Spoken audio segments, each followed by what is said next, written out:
Arun Vinayak, welcome to the program. Hey, thanks so much for having me here. Arun, you were part of India's most amazing startup story. You were co-founder of Ather Energy, still are a co-founder of Ather Energy, in fact, on the board of the business. And after 7 years of helping the company launch in India, you decided to do your own thing and created Exponent Energy, which is now going to change the world in terms of energy storage, battery, fast charge for electric vehicles in India. What's the story there? Right. I think when we started Ather, the problem statement back then was no one believed in EVs. Right. Everyone thought EVs were slow. They meant for some sense the old people to do local movement. Right. It was more urban mobility devices than full-fledged vehicles.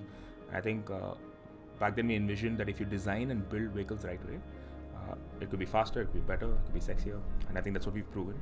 Today, the Ather 450 is considered one of the best scooters in the category, period, across petrol, electric, whatever, right? But I think, so fast forward from 2013 to 2018, 2019, I think today India believes in EV, the world believes in EV, everyone in India wants to go electric. The vehicles are great, but it's everything about energy that's holding back adoption. And once we get energy to the battery, after that, EVs are great. Faster, that's sexier, more torque, no vibrations, no maintenance, what's not to love, right? But it's everything before that transfer of energy from grid to the vehicle, that process is broken, leads to a whole bunch of issues around, hey, where do I charge this vehicle? How long will it take? Will my battery last? And today, energy for EVs is very complex. It's very expensive. It's very slow. That's what we want to simplify, and that's what Exponent is focused on, to simplify energy for electric vehicles. So, all of India can go electric ASAP. So you created this electric vehicle company that changed the world of electric scooters in India, and then you realized the next problem wasn't being addressed by anyone, which was the transfer of the energy from the grid to the vehicle and management of that in an efficient manner, and therefore that's the problem statement that you're addressing at Exponent Energy. Would that be fair to say? Exactly, that's exactly what we're doing. And we realized it's not just a category-specific problem, it's not an OEM-specific problem. This is a problem that's going to be faced by every OEM in every category across price segments. So you're building an expensive two-wheeler or a cost-efficient three-wheeler, right? You need to solve for energy. A large part of India doesn't park at home; they park on the roads, whether you own a passenger vehicle or a commercial vehicle. So we realize it makes sense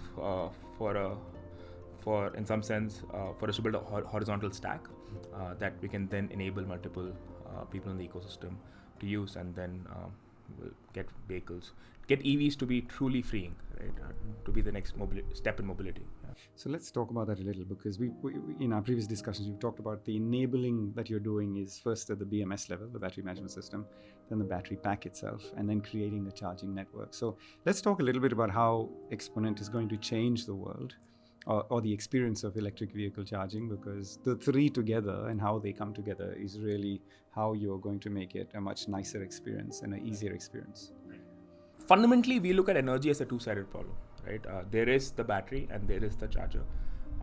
It's not about doing one of this, right? It's about coordinating both sides of that energy transaction, right? In some sense, very different from petroleum, right? With petroleum, you can just provide fuel, and the vehicles are built separately, and they somehow the transaction is easy. And a large part of the power train or the energy train for petroleum vehicles is on the vehicle, right? But now in EV, you have the charger on the ground and the battery on the vehicle, and it's built and operated by two sets of industries. You have the charge point operator industry and then the OEM industry. So you need someone who can stitch both of these sides together to ensure energy is moving faster and easier, right? So I think around the world, people have looked at this as a one-sided problem. Hey, let's build cells, or let's set up really large charging stations. But it doesn't solve the problem, right? It's about how both sides can interact seamlessly. It's like Visa, right? You can't just build a credit card. You need the credit card and the both restaurants and banks to transact. Of course, since Visa, you have fintech that's evolved, but it's always become a two-sided problem, right? And similarly, as we go from the very early stages of EVs, and as we want to make this more and more seamless and more scalable, we need to make energy seamless, which means you have to solve for both sides. And that's while we are fairly cell agnostic, and cells are going to keep evolving. What we see as cells is building that cell agnostic energy pipeline. We look at cells as buckets, and our pipeline fills any bucket up very quickly, very accurately. And we build all the hardware and the software tech needed to do that. So from what I've seen of Exponent, what is interesting about you is that, as you've just described, you're creating this very interesting battery cell pack. But you're making something that is agnostic to the vehicle manufacturer. So if you're a three-wheeler electric rickshaw manufacturer or LCV manufacturer that's going to make an electric vehicle, what you're doing is enabling them to use the Exponent battery pack and the Exponent BMS without making any changes to their plans, but suddenly having the capability to charge this vehicle in 5 to 10 minutes, which is why you call it the e-pump, and that's an interesting thing to talk about in a bit. But have I understood that correctly? That's really the value enabler that you're bringing. Absolutely. I think fundamentally we are builders at heart, right? I mean, whether it was Ather or Exponent, we love building vehicles and we love mobility, right? So I fundamentally don't like the concept of closed networks. Right? While we talk about swap, there are a lot of issues around the flexibility that the designer gets around how can I design a vehicle, how can I go crazy with it, right? Swap restricts you, but also operationally you have to go back to the same network, right? So there are a bunch of issues there. So when we wrote this plan down for Exponent, we said this has to be flexible. So our energy stack is called the flexible energy stack. So to OEMs we say, listen, you don't actually have to change your vehicle because we are cell agnostic, so we can use any cell. In fact, we can use the same cell that you're using, slap on our layer of technology on top of it, package it in the same dimensions, and every OEM wants a different battery pack, a different cell, a different voltage, a different form factor, and a different position on the vehicle. And that's important. If the industry truly needs to flourish, we need to enable OEMs to compete and have different sort of features. So something like battery swap, for example, commoditizes OEMs. Absolutely. Right. So which is why we said, okay, this battery pack by itself is great. It charges up in an hour anywhere. It can be charged up at home. If we give you a 3,000 cycle warranty by itself, and that's the e-pack proposition. Of course, all of this gets way better. It gets multiplied exponentially with the e-pump. That's when, if you have the e-pump network in your city, and eventually it will be there, then you get the 15-minute charging access. And with faster charging gets cheaper. So it comes with the whole benefits of tapping into the e-pump. So for our listeners who are typically driving an electric car and have CCS, and it'll be a Nexon or a Kona, or maybe even an Audi e-tron, you pull up at a charging station and it can take anywhere from 40 minutes to 1 hour, 10 minutes to go from a 10% state of charge to 80%. Yet with Exponent, you're talking about 15 minutes. What's the difference there? What have you done? What's the secret sauce that allows for this to happen? So a couple of things there, right? So when you took a look at a high-end passenger vehicle, you firstly have the space, and you also have the price point flexibility to package in a lot more tech in it. So you sort of get 40-minute to 1 hour charging. Ather as well, we're doing 1C to 1.2C charging, right? And that affects the price point a little bit. And when you look at a large part of India, when you want to look at more price-sensitive segments, for us, commercial vehicles is a very important segment. You can't afford a lot of advanced tech. There's no space, there's no volume, there's no price flexibility. So the average today is around 4 hours, right? And what we're able to do is we're able to take the same cells, we're able to slap on. If you look at a battery, there are 3 layers. There's the cells, there's thermal management, and there's battery management. So we don't touch anything about the cells. We're cell agnostic. We innovate heavily on layer 2 and layer 3, which is how we extract heat, but most importantly, how we manage multiple cells. So we have something called an impedance-based charging algorithm that ensures that we are charging cells the right way. Today, if you don't understand what's happening inside the cell, you can end up overcharging them or overfeeding them, right? And that can damage cells. So it starts from that. It starts from ensuring that while we go fast, we don't break things. And so it starts with the BMS. But then once you're charging a lot, heat is I square R, right? So when you go from even 1 hour charging to 15-minute charging, the current is 4x, but the heat is 16x. So you need a lot more advanced thermal management systems to extract that. And that's what we do. And also important not to mess up the price point of the vehicle while doing this, if you really want this to scale in India. That's actually the real challenge, right? I think a lot of people can do 15-minute charging given enough flexibility on volume and price. But I think making this scalable is really what we are focused on. So with India changing in terms of logistics, with GST and Amazon enabling this sector, I guess the target market is really going to be the 3-wheelers, light commercial vehicles over the next few years with your charging network and your battery pack and battery management system, e-pack, e-pump, eventually going to larger trucks if you're successful through this. So let's talk a little bit about the company itself. What phase of the funding rounds and the startup journey are you at? So we are in we raised a seed round. We've raised close to 6 million up to date, and we've got a product on. We've got a first OEM partnership live, and we'll talk about it publicly soon.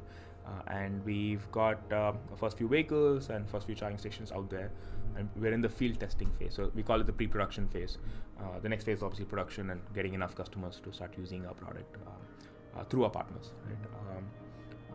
Right? We're now 70 members strong, and we continue to grow. For us, commercial vehicles is the most important segment because commercial vehicles are only 10% of the vehicles on road, but they consume 70% of our energy. It's very different from the US and Europe, right? In the US, it's actually 70% of energy consumed by passenger vehicles. Absolutely. Everyone's got a big SUV driving multiple kilometers a day, right? Single occupancy. India is very different. So if both from an energy if you care about our own profitability or if you care about sustainability, if you want to move the needle meaningfully in both those segments, it has to be commercial vehicles in India. And it's a no-brainer. Everyone in the commercial vehicle space wants to go electric. It's a no-brainer, right? But it's everything about energy that's holding them back. Uptime is the most important thing. And that's where our value proposition fits in. We have great product market fit there. I think faster charging is useful in any segment, but it's really, really useful in the commercial vehicle space. And that's where we see ourselves building up our network on last mile, mid-mile, highway. But of course, we start with last mile because that's the segment that's ready today. I want to dream time a little bit here and ask you to take me through the journey of where you see Exponent 10 years from today. Is this an India play? Are you looking at a global play, or is it more a developing economy kind of business plan? Or you haven't thought about it, in fact, because you're so busy trying to get the tech on the road. Where are you at in 2032? No, for sure. I think it's a global play. I think it's about time Indian companies start building for the world. Mm-hmm. Last time automotive segment started up, India wasn't even a free country, right? So we were always playing the catch-up game. I think with EV, we have the real opportunity to be global leaders. There's a lot more electronics, a lot more software. We've clearly proven that we have the talent. Now it's a question of can we organize ourselves and build products. We've always built services, but I think can we build real tech? Can we build real products out of India? I think we can. I think for Exponent, India commercial vehicle space is what pays our bills right now, and that's important. But I really think any segment that needs energy that's faster, simpler, and more affordable, Exponent should be there. May it be flying cars or commercial vehicles. And in fact, flying cars actually need rapid charging a lot more because it's a lot more expensive vehicles. So you really want it to be flying as against charging. So. Excellent. One of the things that I really like about your business plan is that you're almost untouchable by the risks from a normal Indian business, which is the Chinese are coming. And the sort of scale they have versus anything in India means that they're always half the price. And no matter what in India, we end up rewarding the lowest price, and that ends up being Chinese. You're untouchable because you're actually focusing on areas where they do not have the competence, which is this extreme innovation for niche market applications. It's about software. It's about building the whole ecosystem together, and that's I think that's a very exciting thing for your company. I think we learned this the hard way at Ador as well. There are things that we're not great at in India. We should become great, and hopefully soon enough, but we're not there yet. So as a startup, we don't want to pick problems up. Where it's a question of switching on a floodgate and just flooding a segment, then you're always going to lose to China. So I think when it comes to problem statements, if it comes to understanding local customers, if it comes to coordinating an ecosystem, if it comes to building tech at a much higher performance, then it's that becomes a great moat for companies in India to start from. But I think eventually we must own manufacturing at multiple levels. So talking about the imports and what the impact that they have on the ecosystem, one of the problems we've had, particularly this summer 2022, has been battery fires and electric scooters particularly catching fire, even ones inside trucks waiting to be delivered. You're one of India's classic experts in the battery industry, a true battery mad scientist, so to speak. If you say so. I'm not really sure. The team back home is for sure. So I'm sure you and the team have that over canteen lunches many a days, wondering, or actually knowing pretty well what's caused these fires. For the benefit of our listeners, what's your assessment? Where did it all go pear-shaped, and what needs to happen now? Right. Actually, connecting this back to your previous question, right? I think batteries by itself is a space that India is unique in, and I don't think buying from China or even buying from Europe is going to solve for it. Even chargers, actually, right? India's got one of the worst grids.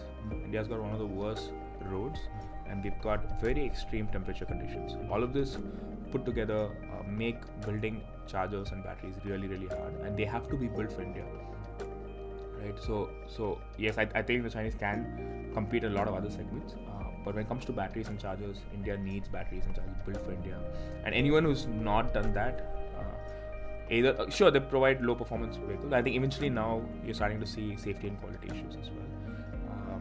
But having said that, temperature is not the reason why batteries catch fire. That's summers here is a common misconception. The only way a battery can catch fire is if you have a short circuit, and that can happen for three reasons: either you have a bad cell quality, B, you've put the cells together really badly, so they're either smashing into each other, or you have one loose bolt that's come off, hitting a pothole, you got one bolt loose, running around live in a can, in a tub full of live cells, you're going to have a short circuit. Or three, you end up overcharging a cell, then cells actually puff up, and they have something called a dendrite formation internally to a cell, which can lead to cell puncturing or cell crushing each other and a short circuit. So these are the three reasons: poor cell quality, poor battery design, or poor BMS. Right, so which means you've got to have the right systems to have incoming cell inspection. That's important. I think most people don't do that. But invariably, the cells are good. It's 1 in 10,000 that may be off. It's important to catch that. But let's say you have perfect cells. A lot of people in India are still just putting cells together like it's these remote control cars. You've seen these blue string wrapped battery packs. It's very scary when you've got 2 kilowatt of energy, all the cells sort of touching each other and just wrapped together. And a lot of people are still buying BMSs from China. They're very low quality analog BMSs. They don't really sense accurately. They don't really have intelligence to know or preemptively do anything smart to ensure safety. We're trying to solve 3, and we're solving 2. Of course, we do a little bit of 1, but I think as the ecosystem grows, I think all 3 will get solved. So the second part of that question was what needs to happen now within our industry. Of course, we are in the startup phase. So, telecom was the same, internet was the same. Industry will move faster than regulation, and then regulation catches up, and we're in that phase here. What do you think needs to happen that ensures that in India we move towards safe mobility when it comes to electric scooters and electric cars? I think as a builder at heart, I don't like the concept of over-regulation. I just feel that kills innovation. So regulation is actually a two-edged sword, right? It can actually kill innovation. I think there's democracy in people buying products with their money. I think that's the eventual vote, right? And I think in today's world, with the media that we have, it's hard for you to have a battery that catches fire and people not know about it. Still, people continue to buy products from the brand, yes, but I think eventually people will start caring about safety and quality of that. Everyone's going to be able to give you great performance at low price, right? That's going to be that's hard today, but that's going to get easy. Then the differentiation becomes stuff around brand, around network presence, etc. But safety then becomes critical. As a country in India, we still don't care too much about safety. How many people actually wear helmets, right? So I think as a country, we're evolving to care about safety. I think that's where the government needs to step in on maybe penalizing failures, not over-regulation. The thing in the US is no one would launch a premature product because the fear of lawsuits is so high. Right? But in India, it's so easy to launch a premature product.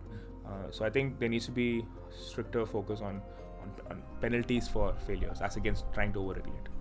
Because the government can't really ensure that everyone's building batteries the right way. There are going to be millions of batteries. It's not the government's job, right? I think companies need to take ownership. So I'm going to ask you a frivolous question, Arun. We ask this to all the talent that comes on our show. It's frivolous, but it brings a very pointed response. And the question is this. If you had the opportunity to be the Prime Minister of India for one day and could make any decision you wanted to facilitate faster adoption of clean electric mobility in India, what would that decision be? Oh, wow. Okay. This is... I've never thought of this. I'm not sure I would do anything that will solve the problem right away.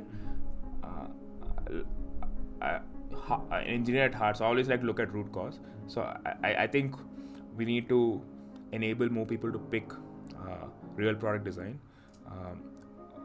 from hardware design to vocational training to manufacturing industries. That whole ecosystem is sort of struggling in India today, and the biggest reason China competes against us is not that they have better tech, right? They actually have everything else, the in ecosystem that can get tech to the road very quickly and very efficiently. That's what India lacks. We have a lot of people, great ideas, a lot of people with fantastic product, a lot of startups coming up, but everyone struggles in getting a product to the road using Indian ecosystem. Maybe manufacturing, maybe people who want to be in manufacturing, people who understand manufacturing, material science, tool manufacturing. I mean, which of this can India proudly say that we're good at? And I think that's something we've lost. The rush towards IT and services has really destroyed this bit of industry, and I think that's what I would probably invest. But I think that's a 5-year return, or probably a 10-year return. Immediately, maybe just set up cell manufacturing really quickly. Maybe adopt the Exponent rapid charging platform. That might be a biased answer, of course. That's a brilliant answer, though. I think it was deep, insightful, and very well thought through. And it shows. What would be my last question? You're a very smart man, and you've done some amazing things. You and Tarun both have created this amazing company. You've created an Exponent yourself, and you're very definitely going to change the entire EV ecosystem. You're on the road to doing that. I'm interested. Why is it that Bangalore attracts the smarties like you, and the rest of India struggles? The whole startup ecosystem, no matter what, whether it's IT or even EV, is in Bangalore. And what is it about Bangalore that allows for this magic that the rest of India can't seem to get together? I'm actually from Bangalore. Like, I was born and brought up in Bangalore. So for me, it's a no-brainer. Maybe even if I wasn't in tech, I would love to be in Bangalore. But I don't know. I think it's just I think the enabler ecosystem is strong. It all started maybe. I think from the time maybe Texas Instruments started up there to ISROs and the HALs and then the IT companies. So I think somehow talent's always gone there. So every time someone wants to set something up, it's just easier to hire. And we at Ather, of course, Tarun and Swapnil were the co-founders, and when I joined them, and Ather was in Chennai, right? And it was very hard to attract talent there. It was much easier in Bangalore, right? Because you're hiring someone who's already sitting in Bangalore. So I think it's that sort of loop that hasn't been broken. And of course, I think there's a lot of peripheral manufacturing industries like Hosur is nearby. That's really enabled manufacturing. But yeah, I think especially with EVs, a lot more software talent needed, a lot more electronics design. So I think that's why they're there. But I think that's changing. I think of late, NCR has become a very strong region. If you don't focus on just EVs, but generally startups in general, NCR is a great region. A lot of fintechs from Mumbai, of course, Pune as well has a fair share of startups. So I think that's changing. Today, there's also everyone's sitting remote. It's true. You can be anywhere. So, I'm going to ask one last question because we talked today, everyone's sitting remote, and that is your one big takeaway, or maybe the one thing that you're really grateful for because of the corona lockdowns. I think it's really hard to